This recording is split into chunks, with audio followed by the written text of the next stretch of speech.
To the AJ Brown Show, where we talk about all things investing, options trading, and the like. Now, here's your host, AJ, whose primary mission in life is to help you become a better investor.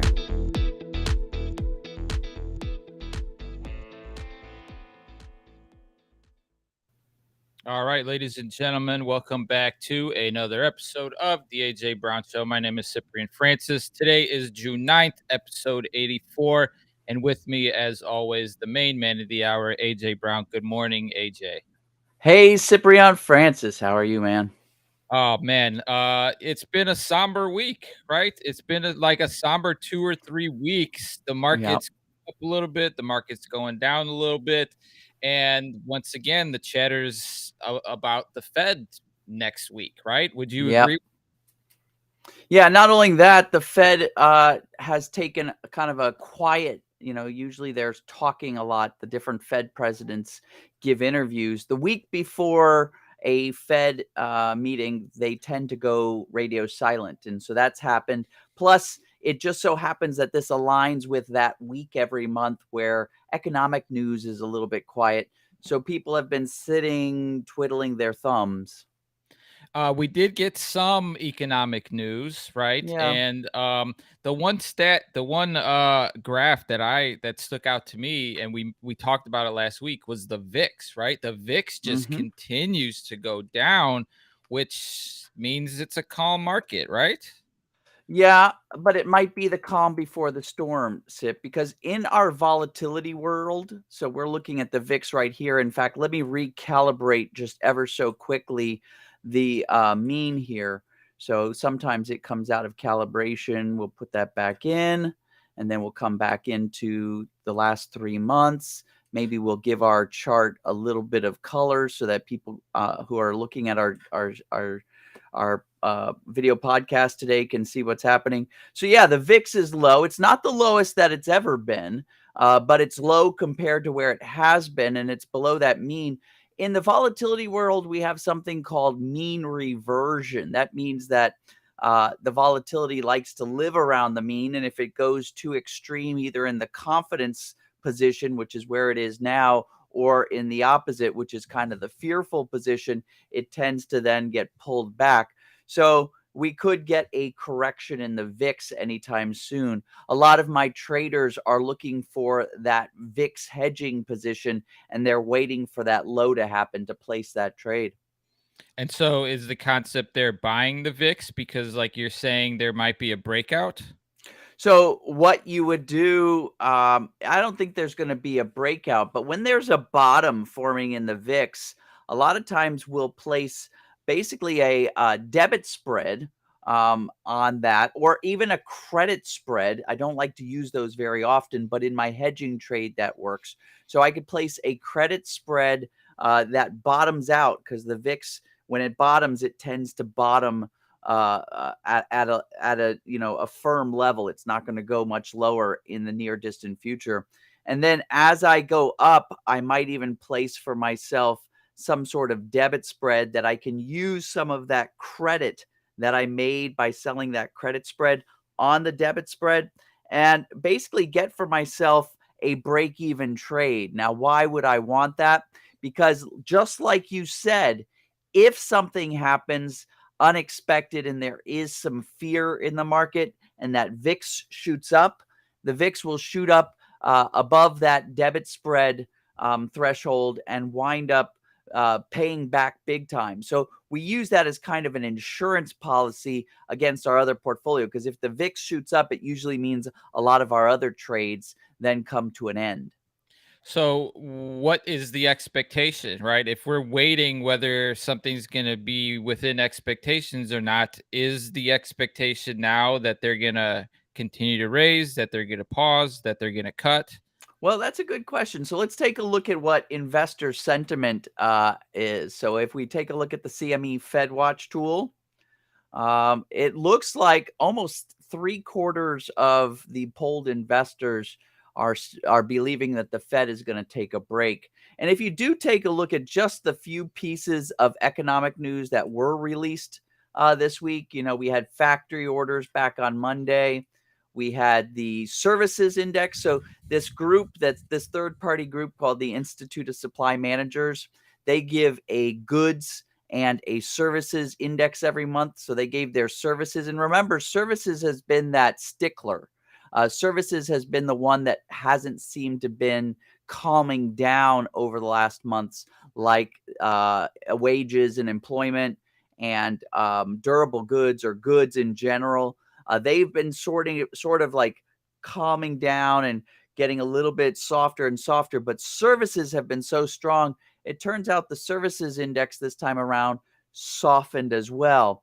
We also got our international trade in goods and services. So this is the monthly report that shows pretty much, we buy stuff from other countries and we sell stuff to other countries. The US mainly, sadly, mainly our biggest commodity of selling things to other countries is weapon systems. But suffice it to say, and I don't know if people know this, but that runs at a deficit every month.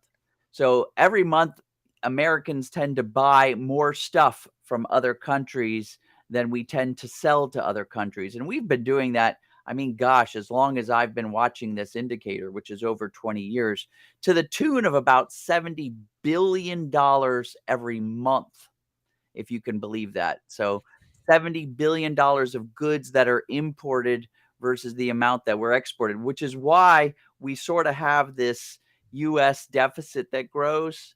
It's because we like to buy stuff and we're not as so much good at making stuff that other people want to buy. With that said, though, this past month, the deficit it was lower than expected, which means Americans aren't buying as much stuff as they usually do from other folks. And so that's an interesting dynamic. And finally, yesterday, this jobless claims kind of ticked up. And what that means is that employment and wages is softening, all to give more credibility to the belief that the Fed will probably hold their place next week. And as far as interest rates go. Right. And it seems as if the market itself, the S&P, is seeing that as positive news, right? I think we had a pretty decent rally yesterday. We're up so far today. There was an interesting note that I did hear this morning, and that was the CPI number coming out on Tuesday, the day before the Fed meeting, meaning that economic data point might be a very important factor in what their decision is going to be the next day. Well, and actually, the next day is the culmination of their meeting. They will be meeting Tuesday and Wednesday. They always meet for 2 days. So they start their meeting on that Tuesday. So it'll be coming out right when they meet. Now, whether or not they actually take that data, and I'm sure, I mean, how can you ignore it? It's going to be all over the front of, most of the business headlines across the web and across even traditional news sources. But whether they're going to take that into consideration, we'll see. But I'm sure it'll be that last data point that's necessary. But you're right. The S&P has, it kind of paused this week, but just yesterday we got a little bit of more upward momentum. I actually talked about this last week, if I don't mind ringing my own bell, but we talked about how 4,200, this level right here, was going to be kind of a big deal to get above. And we finally had broken above that 4,200 level. And then we said, well, where are we going to go next? And so that might be an interesting discussion. So, yeah. Is that what we're going to cover now, or we're going to cover that later? Yeah. Yeah. No, let's cover it now. So a lot of people said the next one's going to be 4,300, mainly because of where we were in August of 2022.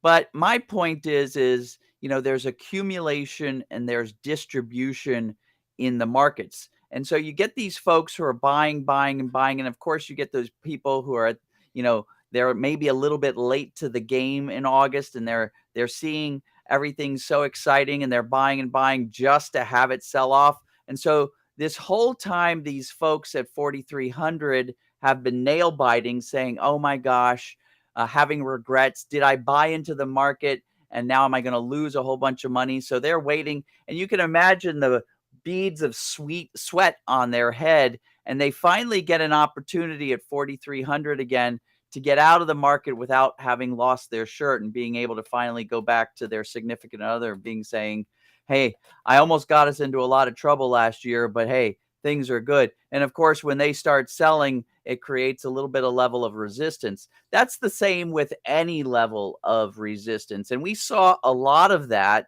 at 4,200. And, I'm constantly, we just even had a big discussion about this yesterday in our students' workshop about what is support and what is resistance. And a lot of people,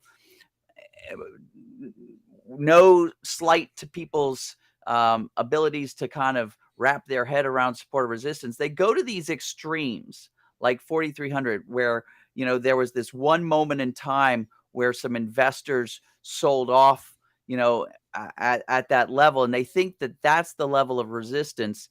It turns out that not that many investors were involved here versus how many times 4,200 had been reached and then fell off. So you had a lot of investors at 4,200 sweating with beads on their head. And that's why it was so hard to get above 4,200. Every time we tried to get above 4,200, a whole bunch of other people would be like, I'm selling now. And that would create a downward pressure.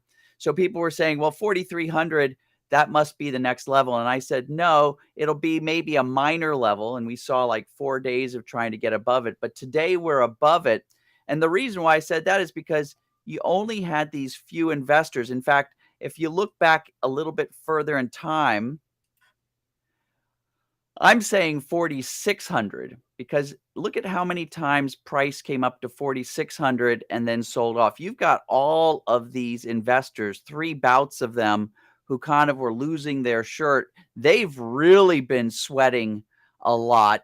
And so at 4,600, I expect a lot of overhead resistance, not 4,300. So I don't doubt that we're going to blow through 4,300. I think we're going to have some trouble at 4,600. And so if the Fed does pause next week, would that be enough of a fuel to get us up closer to those levels? I think that would be considered good news. But Sip, we're on the heels of the summer doldrums, right? July 1st through August 31st is the summer doldrums. That's where a lot of investors, especially the big fund managers that move the market, they go on vacation with their families. There's not a lot happening.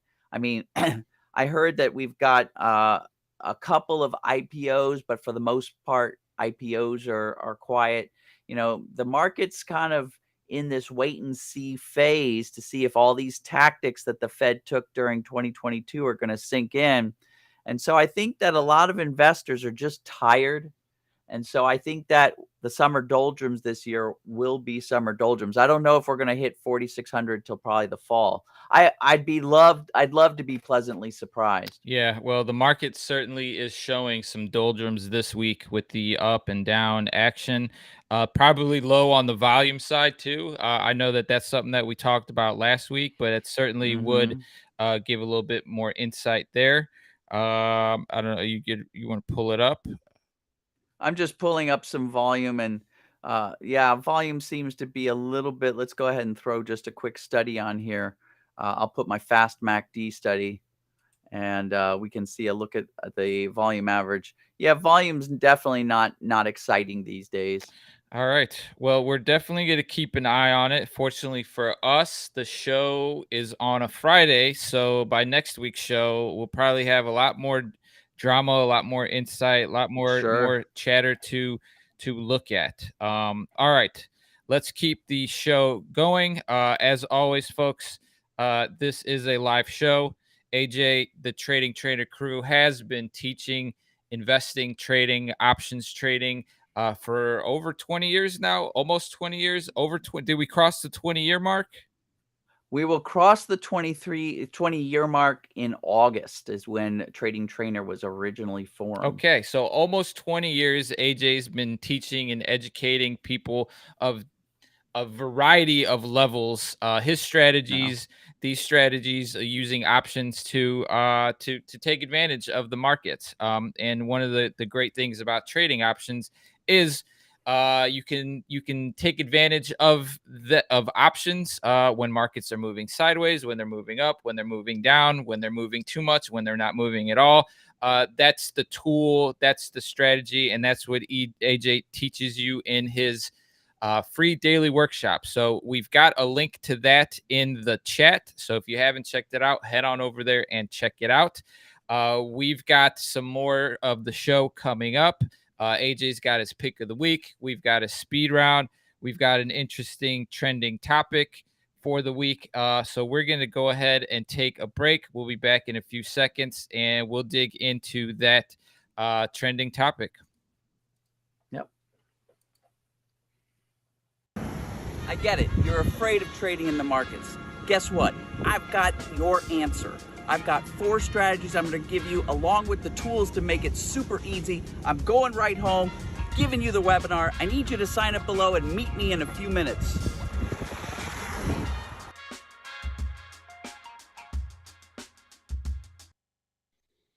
All right, trending topic. Just a quick reminder, anybody watching live, if you have a name or ticker that you want AJ to look at, or that you have a potential position that you're looking at, feel free to throw it in the chat. If we have some time, we will run through it. Today's trending topic is demystifying the world of ETFs. How can exchange traded funds diversify your investment portfolio? So AJ, what are the pros and the cons of ETFs, and maybe what's your favorite ETF as an options trader to look at?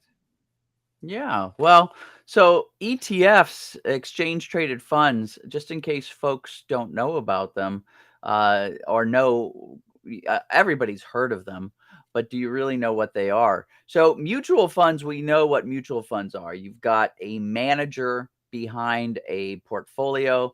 People throw in and buy shares of this portfolio, and then that manager takes that big hunk of money and moves it around based on his experience, and usually a team of analysts that work with that manager to give him guidance on what to do next. An ETF is a little bit different. An ETF is a mechanical basket of funds. It could be stocks, it could be other stuff, and it's a certain percentage of each individual asset put into this basket of funds, and then they create shares of this fund, and so you can buy into it. So a lot of times ETFs are created to mirror, for instance, a sector. Like there's a industrial sector ETF, there's a transportation sector ETF. There are ETFs that mirror the S&P 500. There's ETFs that mirror the Dow Jones Industrial Average. There's an ETF that mirrors the NASDAQ 100. So there's pretty much an ETF for any sort of grouping of things that you'd like to invest in. And there's some ETFs that even give 2 times the, so if the S&P moves up $1, it would move up 2 times that amount, and things like that. And it's this proliferation of ETFs that have actually caused this phenomena in the stock market called correlation, right? Because there's an ETF, maybe let's use an example of the ETF with the internet world, right? So if a whole bunch of investors think tech and the internet is going to get hot, they'll start buying this ETF, which is probably a basket of things like Meta and Google and any other name that's synonymous with the internet. And so what happens is whether Meta, the company, is doing well and Google is doing poor, or vice versa, when this ETF goes up, they all go up, because buying a share of that ETF is like buying 1 share of Google and 1 share of Meta.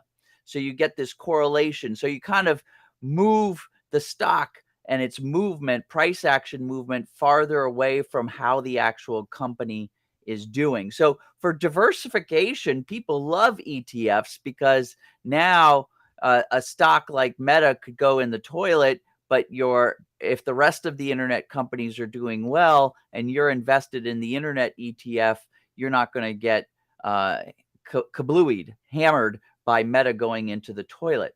So that's why people like ETFs. But ETFs have that kind of, you don't get something for anything. And so because ETFs are diversifying and they've become so popular. There's so much volume traded in ETFs. It sometimes outweighs the volume that's traded on the individual securities.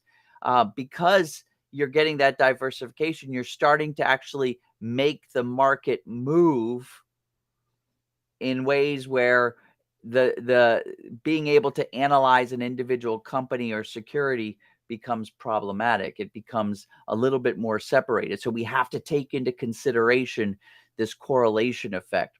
What's nice about options trading against ETFs is because there's so many people interested in ETFs, there's also so many people interested in the options on ETFs. So a lot of times the options on ETFs are very liquid, and you can get in, get out. There's a lot of people trading them. It becomes a very safe security. When you want to sell, there's always a buyer. When you want to buy, there's always a seller. So that's a good thing about the options on ETFs.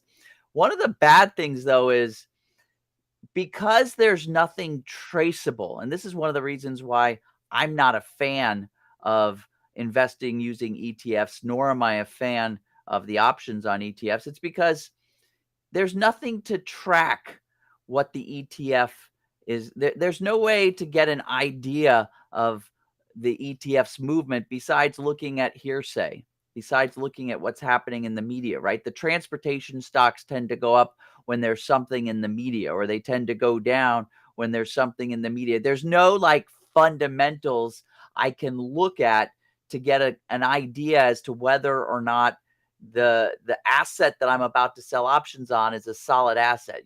For my premium selling, I like to look at earnings. I like to look at dividends. I like to see, put together the picture of what that underlying asset does, so I can get an idea of what's moving forward. And you can get data, business data on how a company is run for Equityos. With ETFs, it's, the ETF literally moves based on what's happening in the sentiment. It's much more of an emotional move. And sadly, that emotional move is starting to affects the stock moves. But it's a lot harder to predict the patterns on an ETF because you can't base it back down into something solid. So that's kind of the pros and cons. Have you done any investing on ETF, Sip? I think I have. One of the things that I like about ETFs are the reverse ETFs, right? So like right, that's an interesting concept where you can buy the ETF that's a short ETF. So if the S&P goes down, the ETF goes up, right? So I'm curious to know from your perspective whether it's more of a hedging tool or like a straight position, right? Because if you have positions in some specific tech names, maybe an ETF of the reverse is a good way to kind of hedge your trade. Yeah. I mean, you could do that. Of course, I'm from the options world, so I would be using the put options instead of the ETF, the reverse ETF. So there's so many ways to do things these days. That's another thing, by the way, is that ETFs have given folks, folks have a mental block against options, because I'm always asking, why did you go ahead and put a limit buy order at a certain price when you could have gone ahead and sold a naked put, which would have done the same thing, plus it would have paid you an income? Why did you do that? And it's because they have a mental block towards anything with the word derivative or options in it. So this ETF's like a reverse ETF.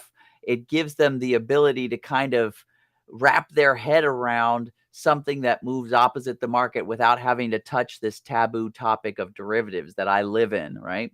So I guess that's a good thing, and I guess you can use it as a hedge, but you always have to watch out with too much diversification and too much hedging, because it's like betting on red and black on the roulette table. You're not going to ever make a win. Sometimes it's good to actually just analyze a pattern and then go with that pattern and trade it the way you can, right? And so what are some of the ETF names that you like, that you kind of browse? Well, I do, for instance, jump into things like the spiders and the diamonds and the Qs, right? Those are the ETFs that mirror the broad market. So if I see something happening in the broad market, especially around something like a Fed announcement or some sort of like a lot of people were playing the volatility play on the debt ceiling move. We've talked about volatility plays. The spider was a good place to play that. And also, for instance, if it looks like something clear is going to happen sector wide, like maybe ahead of the Consumer Electronics Show, we might do some tech ETF playing. But otherwise, I tend to go right for the equities, right? Something that I can analyze and get a good feeling around. I feel like the spiders are like the most popular name that everyone Mhm. throws around, maybe even volume wise, because it tracks the S&P. All right, so those are the pros and the cons of ETFs. If you have any follow-ups on that, feel free to drop it in the chat, leave a comment. I do, before we get into your pick of the week, I do have a Yeah. name that we covered last week that's getting a lot of news today that I think may be worth taking a look at, and that's Carvana. Mhm. Just because I think they were hitting some lows, and now we're seeing them pop once again. Mhm. So Carvana, we were actually, talking about just last week, looking for that opportunity to sell premium. Not to sell premium, but to actually short Carvana. We thought that 15 was going to be a level that Carvana stopped at. And so here's the importance of having that validity on your signal, right? And so we got our signal that a top had been found around $15, and then the signal never got verified, right? And what happened? Carvana actually broke out, and it broke out on news. And so what's neat about a breakout on a company like Carvana is usually that breakout is fueled. First, it's initiated by some really probably smart-minded professionals. And so I see, for instance, I'm going to zoom in here on my chart. I see some pre-session and after hours buying on whatever news triggered them to start buying. So there was a whole bunch of buyers right here. And that caused the mass market to jump into Carvana and follow in on those traders' coattails, pushing it even higher, right? And what happened when it got to this high? Well, you can even see it between yesterday's close and today's open.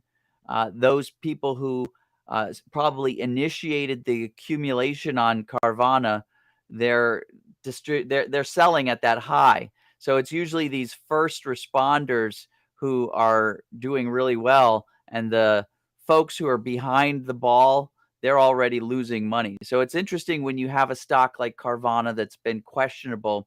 When you see a breakout like this, you always know that what goes up must come back down. So I wouldn't be surprised if Carvana at least retraces 50%, if not closer to 100% back to that $15 level. So, folks, my advice still stands. We'll wait to see if that $15 level is a good time to short Carvana. I think this was just a quick little push on some triggering news by some of the smarter kind of professionals to transfer assets from the less professional traders into their pockets. A quick way for market movers to make some money overnight. Yeah, and I feel it stresses the importance of confirming with your strategy before jumping the gun, because if you're wrong, it could definitely go against you in this, like we see in Carvana. Yeah. All right, cool. So that Breakouts are breakout. For a while there, Sip, I taught breakouts and how to trade breakouts for 3 or 4 years solid. And I was trading them. I had some automatic alert systems on them.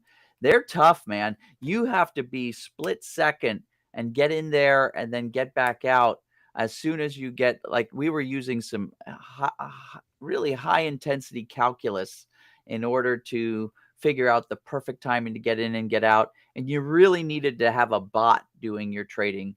I had some bots all the way back in 2009 that were doing breakout trades. And even with all of that technology, a lot, I would say that a good 25% of those trades would just be break even rather than winners. And I'm sure that that's a common sentiment that new investors, new traders, they all experience, which is why maybe you're tuning into the show. Maybe you're tuning in because you want to learn how AJ has found an easy way. I mean, I wouldn't say it's easy. I would say maybe Less complicated. easier, less stressful way Yeah. of trading, and that's using premium selling. And so we're going to go through a couple examples. And so why not jump into one right now to see how AJ approaches a potential position. And this will be AJ's pick of the week. And this is DocuSign, ticker symbol DOCU. DocuSign, a name I believe we have covered in the past. Is this one of your popular tickers? You know, our folks in our program haven't really jumped on to DocuSign as much as I have, and I've been featuring this. And I think we picked it up. I picked it up from one of the folks suggesting tickers during our Friday workshop here. But the scoop is DocuSign fits the perfect kind of avatar of a company I'd want to sell premium against. If we take a look at the 1-year chart, you can see that over the last 1 year, I mean, DocuSign's pretty reliably been trading between about $50 and $70, taking a quick dip around the turn of the year last fall down into the $45 range, maybe down was 40, but for the most part, just channeling sideways. I love that. I love that the company makes money, right? So it's not a company that can't, that's just burning through investor money. They actually make money every quarter. They're boring, right? What are they? They're an online service where you can sign documents so you don't have to sign them in paper. So they're absolutely boring. They're not going to be featured in the news causing the price. This is like the model candidate to sell premium against. If you want to start an income stream off of selling options, this would be a good one. And I see some great opportunities here for DocuSign. 2 different plays we could do here, maybe even more. One of the plays would be to try to acquire a covering position in order to sell call premium in the future.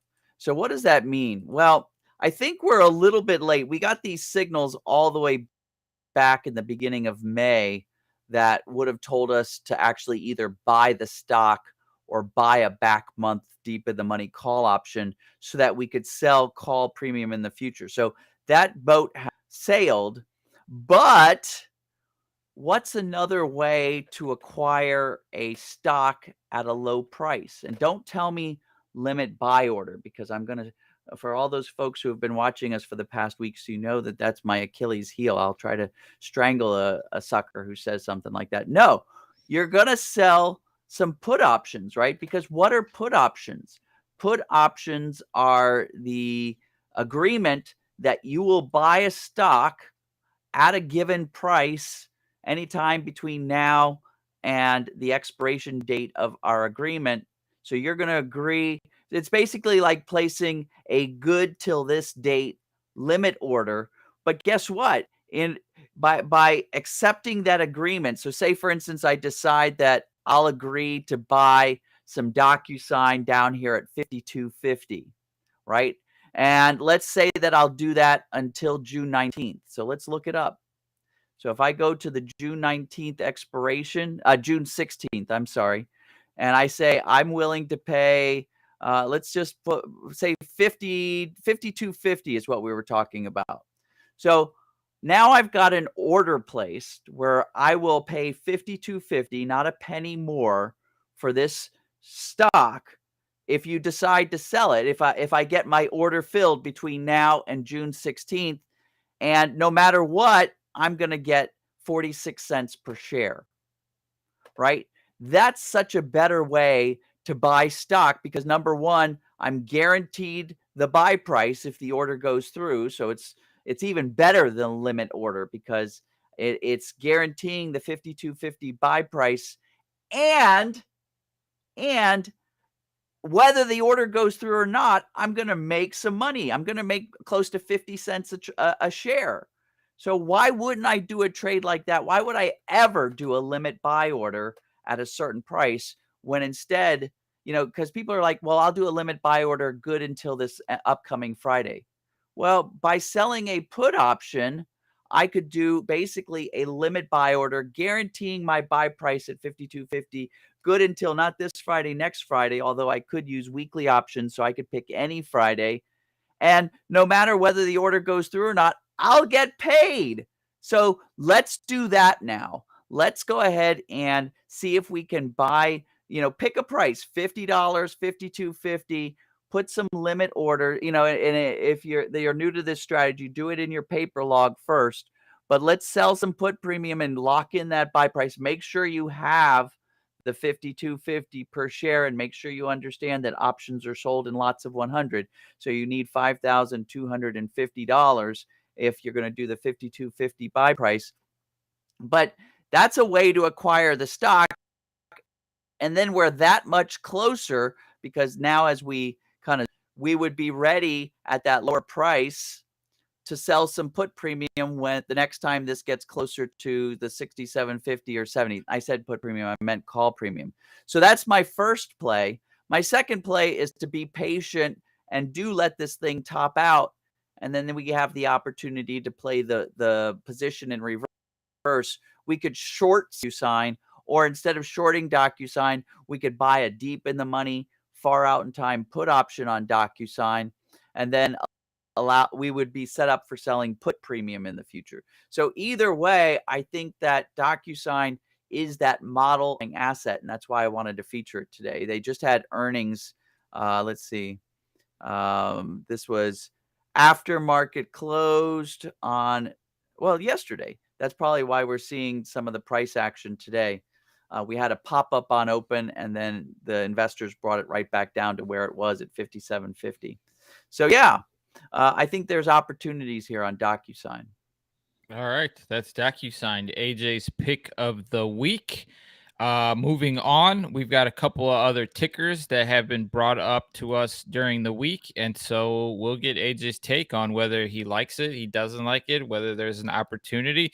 Sometimes there aren't, sometimes there are, and that's why we have the segment. All right, we're gonna head up on north to Canada. This is Julie from Montreal, interested in Cardlytics, ticker symbol CDLX. This is a new one for me, AJ. Yeah, Cardlytics. I think that these people sell data on purchases. They sell them to marketers, so marketers can understand better what people are buying, and also so that marketers could put their ads in front of people who are buying the stuff that they're selling.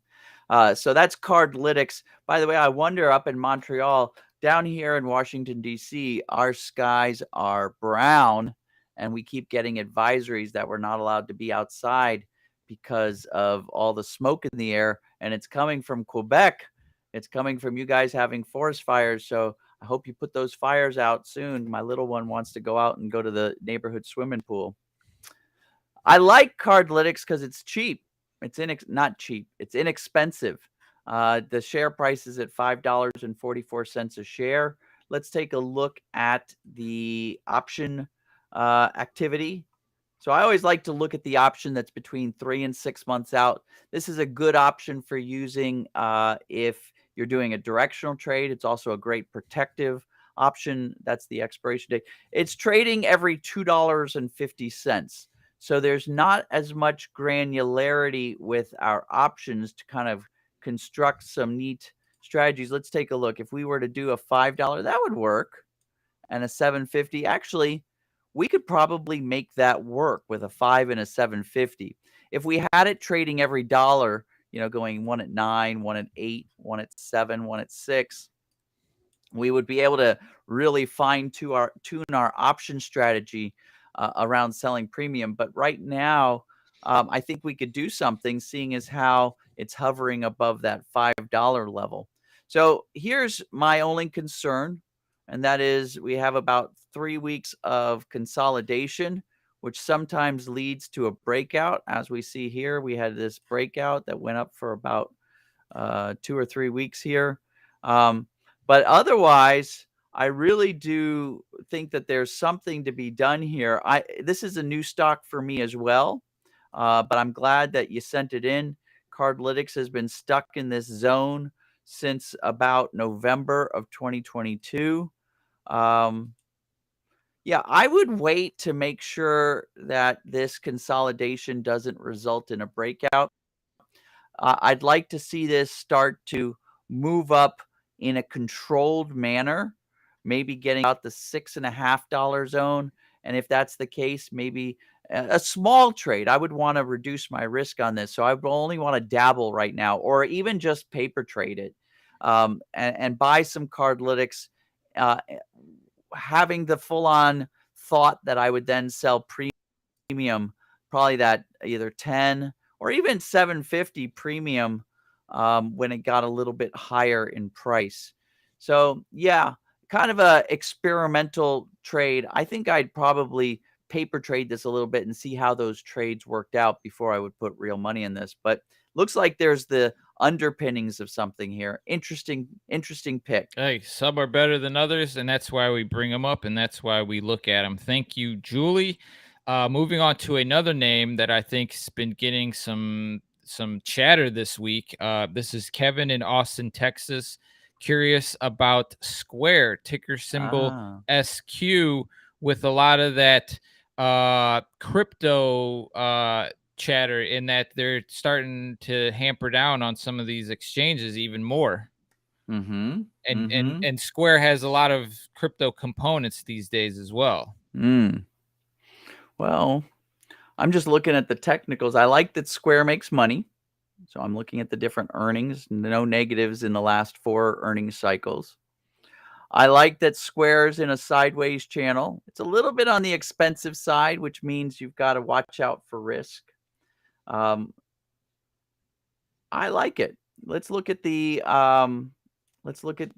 type of options we've got. So let's go 3 to 6 months out. Maybe I'll look at this December option. Yeah, okay. So I'm looking specifically at the bid-ask spread. That kind of tells me how much activity there is.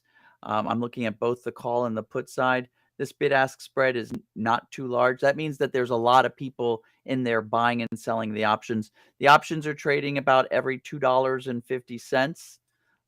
So that would give us, seeing as how this is a little bit more expensive, that gives us a little bit more granularity. We don't really need the options to be trading every dollar. In our case, $2.50 is fine.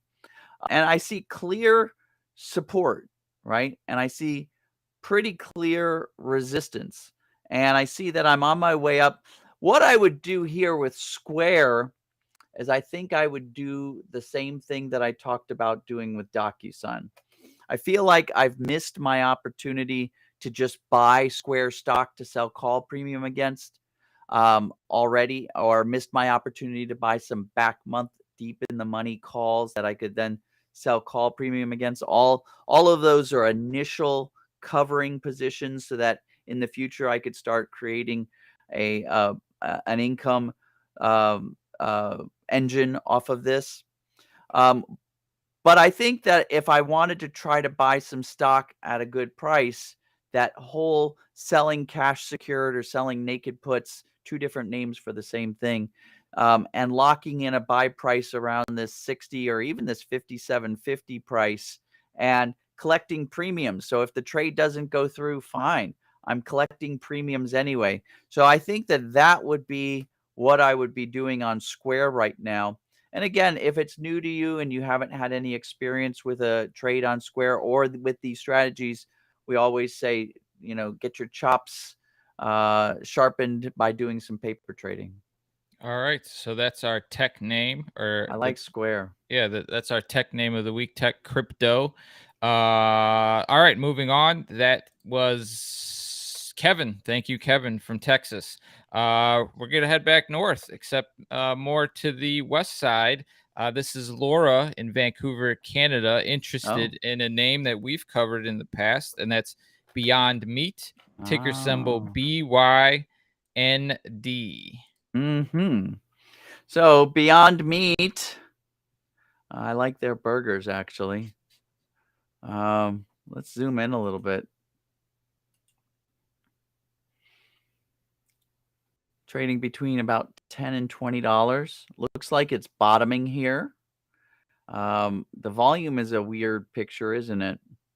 Not really making money. I worry about that. I worry about any company right now in this environment that's not making money. But there is that. I know what they're doing. They're in a the food industry is cutthroat, man, and you have to get people liking your food, and there's a lot of noise, there's a lot of competition, and so they're probably spending a ton on marketing dollars, a ton on product innovation to get people just to have some sort of brand awareness of Beyond Meat. And so that might be why they're running a negative, but it's not the environment to be running a negative. With that said, let's go back here. Yeah, they've been running a negative. With that said, they seem to have found a level of support at $10. It's a very affordable price for us options traders. If I take a look at their option chain, I think I'll look at the November as an example. They do trade every dollar, so that's good. That gives us a lot of granularity, especially down to that lower price. Not as much liquidity I can see here by the bid-ask spread. We've got like a 40-cent bid-ask spread on a $4 option. That's getting to the point where I worry a little bit. But I do see, like in this column here, you're looking at volume. And volume is the number of contracts that have traded just today up to, just the few hours that the market's been open. And so there has been some trading. So I guess there is some activity, but the market makers are saying that it's slow going in this particular equity. Otherwise, you'd have a tighter bid-ask spread. I think that you've got something here. I think that it's all workable. As I look in closer, I think that we're forming a bottom. So and if you believe in the company, right? And I don't know, a lot of times, and I'm generalizing here, but folks from Vancouver are a little bit more forward thinking when it comes to things like artificial meat and stuff like that. So maybe Laura is on that bandwagon. If you like the company, maybe this is a long-term play for you. So owning the stock and then selling call premium at a level where you'll never get called out, but you'll be able to collect an income is the play for you. And you could totally, like I said, start off that trade in hopes of selling future call premium by using the cash secured put strategy in order to acquire the underlying symbol. So maybe a $10 buy price. So for instance, again, I'm going to run through the example. We'll use a near term at the money option. So like the June 16th, if I was to sell the June 16th $10 put, I mean, I'm guaranteed 15 cents a share just by doing that trade. That's about a 1.5% ROI. I have to have the $10 per share. And remember, contracts are sold in lots of 100. So I have to have $1,000 just in case somebody decides to sell me their stock at $10 with the going price currently at $12. So I'll put that trade out there. I'll have the $1,000 in cash ready to go, and I'll make 15 cents a share or $15 per contract every time I do this basically limit buy order at $10. And then once I acquire the stock at $10, then every time it kind of tops out at around $16 or $18, I'll sell $20 premium so that I don't get exercised out. But then I'll continue that money-making machine. And so, people who have, even today with higher CDs and higher bank accounts, nobody's making 1.5% per month. They really aren't. So you could totally be locking in 1.5% per month. What is that per year? 1.5 times 12 months. That's something like 18% a year. I'd love to see somebody who's, and that would be one transaction a month, right? Not a bad strategy for Beyond Meat. Plus, if you like the company, you'd be backing their company. Yeah, and that's kind of a good example of why you teach your approach, right? Why this is the strategy that you've developed. Testing a variety of different strategies, and so if you're listening, watching for the first time, and this is something that you're interested in learning a little bit more about, AJ does have a one-on-one coaching program, and so it gives you the dedicated support, it gives you the time commitment, gives you a person that could really look at what you have, what you're doing, and give you a plan on how to become a successful investor and trader. And so the link to this is in the chat. I know that we just brought on some new team members, so there's spaces. I believe last week there were still 2 spaces. There might still be 2 spaces. So I want to give people the opportunity to head on over and check that out. It's really a great opportunity to learn a little bit more. If you just head on over there, there's a appointment button. Just click the appointment, have the 15-minute conversation, see if it's for you. AJ, anything you want to add to that? I know, things are going very well there. We actually took on 3 clients last week for 2 spots, but in 2 weeks, we have folks who are graduating from the program. So that's why we were able to take on another client, and we'll be able to take on, get this, we have 4 openings. So that's pretty awesome. And those people who are graduating, they're moving on to the trade with us part of the program, where they're going to spend 6 months actually trading side by side with us. And so I'm excited for that, but that means we have openings in the one-on-one portion of the coaching program. So that's why we're able to keep talking about this. All right. Well, the link to that is in the chat. Head on over there, check it out. If you have any questions, as always, leave it in the chat, send a DM, and someone will get back to you. All right, AJ, Friday, June 9th. Heading into next week, I think we're just keeping an eye on that CPI, that Fed number. Anything else we should be, looking at? Do you think would you be okay if I spent like a minute just quickly responding to Ken and Dot? I see that Ken and Dot are on the line, and they're asking a question about setting bailouts. Let's go for it. Okay, so take a look at. I'm coming back to the Square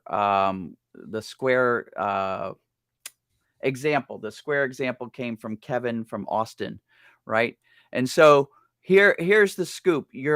When it comes to me and the way that I trade, I never set my bailouts based on what loss I can do in my portfolio. Rather, I pick whatever pattern I'm trading, whether it's a stock price action pattern, a volatility pattern, whatever the pattern that could get me into the most trouble, that's where I'm going to set the bailout. So you set whatever trigger based on what's going to get you your worst case scenario. What can happen during the life? So you have to, kind of hypothesize what's the worst thing that can happen and put triggers so that if that starts happening, you get out. Now that you know the worst case scenario, analyze it. In other words, determine how much risk, how much would you lose if the proverbial poop hit the fan? How much of that trade, what percentage of that invested risk would you lose if that worst case scenario comes around? So say, for instance, you decide that based on where, what my triggers are going to be, I could lose up to 20% of the amount that I invest. Well, now you have to say, how much am I willing to let this one investment affect my portfolio? So say, for instance, you never want to have one trade affect your portfolio by more than 2%. So what does that do? It's some simple math, But what you're going to do is say, if my portfolio is 2%, but this trade could lose 20%, 2% divided by 20%, that means that I'm not going to put any more than 10% of my portfolio into that trade, because if 10% of my portfolio suffers a 20% loss, that would be the 2% of my portfolio that I'm willing to lose on any one given trade. So reverse engineer into the position sizing based on the worst case scenario that you hypothesize and set your triggers for on any given trade. That's across the board. So say, for instance, we say that this is a price-based trade and we're going to trigger a bailout from this trade, an ejection from this trade at 52.50. If the underlying symbol hits 52.50, great. Figure out how much I would be losing if the underlying hit 52.50. Find out that percentage, compare that to the percentage that I'm willing to lose of my portfolio, and that'll tell me how much of my portfolio I can put in that trade. Now that I know how much of my portfolio I can put in that trade, I can see if I can even afford the symbol, because sometimes a contract of a symbol is more than I can afford of my portfolio to invest in it, and then that means it's a no-go. All right. Well, I hope that helped answer the question. Ken, if you have any follow-ups, send a DM. AJ would probably be willing to have the conversation a little bit more in depth outside of the show. I'm just throwing. I had to AJ nerd out. there. I had to nerd out. But I know in the past we've had conversations where you do enjoy these in-depth discussions because they do help convince new investors, experienced investors of the way that you approach the markets and whatnot. So thank you, Ken. Thank you, AJ. Nice way of saying I'm a big nerd. If I was to learn how to trade options, I would only go to the biggest or a big nerd to help me learn, right? So in a way, I'd never think of you as a nerd, AJ. You're a cool guy in my book. Cool guy high. That's where I graduated. 50 or no, you're turning 50. You just turned 50, right? I turned 50 on May 20th. Okay. So experienced guy, cool guy, cool high guy. AJ, thank you for your time. Thank you for another episode, episode 84. Talked a little bit about ETFs, looking at the Fed decision next week. If you've enjoyed the broadcast, hit the like, hit the follow, hit the subscribe button. If you have any questions, leave it in the chat, leave it in the DMs. We'll get back to you. And AJ, any final words? I got nothing. All right, folks. We will catch you all next week. Have a wonderful weekend, everyone. Bye, everybody. Thank you for tuning into the AJ Brown Show. If you're interested in learning more about AJ and his investing techniques, head on over to tradingtrainer.com and create your free account today. And if you're not already a subscriber to the show, hit that subscribe button and we'll get you fresh content daily.